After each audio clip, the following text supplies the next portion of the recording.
ان الحمد للہ فاما بعد اعوذ باللہ من الشیطان الرجیم بسم اللہ الرحمن الرحیم۔ ناظرین، ہم سورۃ بقرہ پڑھ رہے ہیں اور آج ہم اللہ کی توفیق سے 26 نمبر آیت پڑھتے ہیں۔ آیت ذرا لمبی ہے اس لیے آج ایک ہی پڑھیں گے انشاءاللہ۔ ان اللہ، بے شک اللہ تبارک و تعالی، لا نہیں، یستحیی شرماتا، ان یضرب یہ کہ وہ بیان کرے، مثلا کوئی مثال، ما بعوضۃ کسی مچھر کی، فما فوقہا یا جو کوئی اس سے بھی اوپر ہے یا بڑھ کر ہے، فَأَمَّا الَّذِينَ،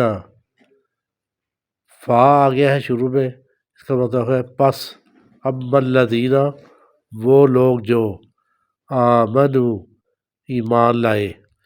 فیعلمون پس وہ جانتے ہیں، یعلمون وہ علم رکھتے ہیں یا وہ جانتے ہیں، انہ الحق یہ کہ وہ حق ہے، من ربہم ان کے رب کی طرف سے، یعنی کہ یہ قرآن پاک جو ہے نا یہ ان کے رب کی طرف سے حق ہے۔ وَأَمَّا الَّذِينَ اور وہ لوگ جو کفروا جنہوں نے کفر کیا، فَيَقُولُونَ تو وہ کہتے ہیں، ماذا اراد اللہ، ما کیا، ذا اراد اللہ ارادہ ہے اللہ تبارک و تعالیٰ کا، بہذا مثلا ساتھ اس مثال کے۔ آگے اللہ تعالیٰ فرماتے ہیں، یضل بہی اللہ تبارک و تعالیٰ گمراہ کرتا ہے، بہی اس کے ساتھ، اس مثال کے ساتھ، کثیراً بہت سارے لوگوں کو، ویہدی اور وہ ہدایت دیتا ہے، بہی اس کے ساتھ، کثیراً بہت سارے لوگوں کو، وما اور نہیں، اور ما نہیں، یضلو نہیں گمراہ کرتا، بہی اس مثال کے ساتھ، الا الفاسقین مگر فاسقوں کو۔ فاسق وہ لوگ ہوتے ہیں جو نافرمان ہیں، جنہوں نے ہر حالت میں اللہ تبارک و تعالیٰ کی نافرمانی کرنی ہے اور کبھی بھی وہ ہدایت والی راہ پہ نہیں آئیں گے، تو ان کو اللہ تعالیٰ نے فرمایا کہ یہ فاسق ہے اور ان کو ہدایت نہیں ملنی، یہ ہمیشہ گمراہ ہی رہیں گے۔ میں نے کہا تھا آیت لمبی ہے، اب اس کو ایک بار پھر پڑھ لیتے ہیں۔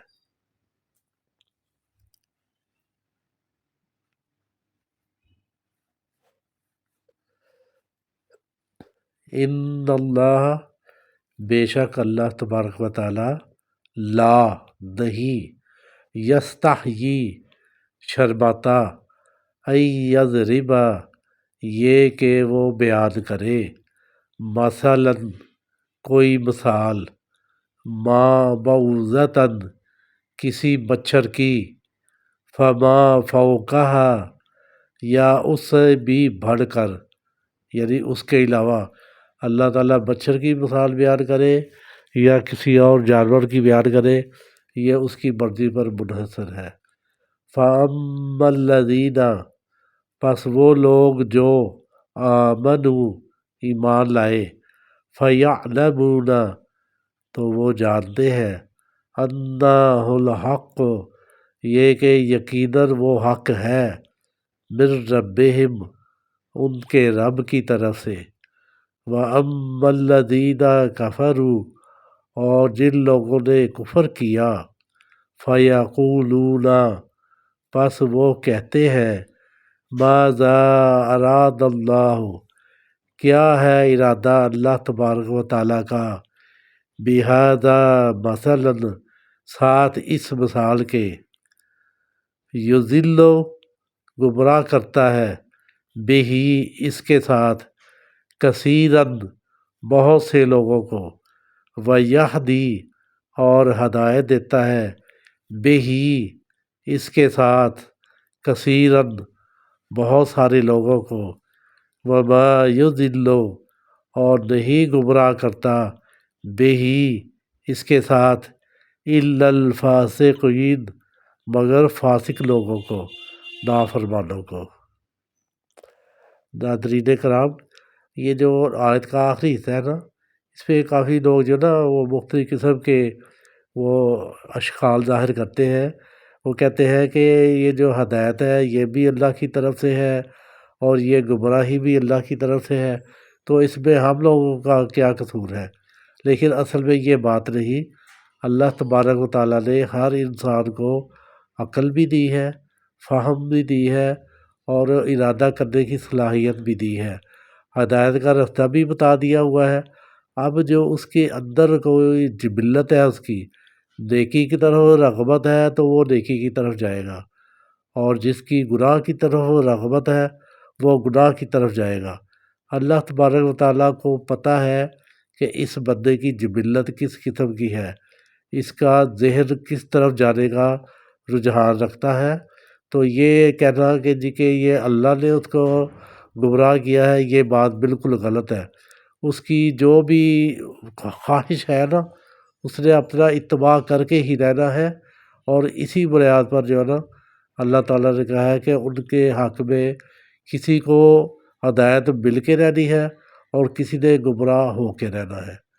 اللہ تبارک و تعالیٰ سے دعا ہے اللہ ہمیں اچھے طریقے سے قرآن پاک پڑھنے کی، اس کو سمجھنے کی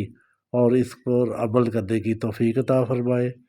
دعاؤں میں یاد رکھے اور قرآن پاک کو پڑھتے رہے، اس کے ساتھ اپنا تعلق دن بدن مضبوط سے مضبوط تر کرتے جائیں۔ آگے رمضان کا مقدس مہینہ بھی آ رہا ہے، تو انشاءاللہ آپ اس کی برکتوں سے بھی رمضان میں بھی اور رمضان کے علاوہ بھی مستفید ہوتے رہیں گے انشاءاللہ۔ السلام علیکم ورحمۃ اللہ۔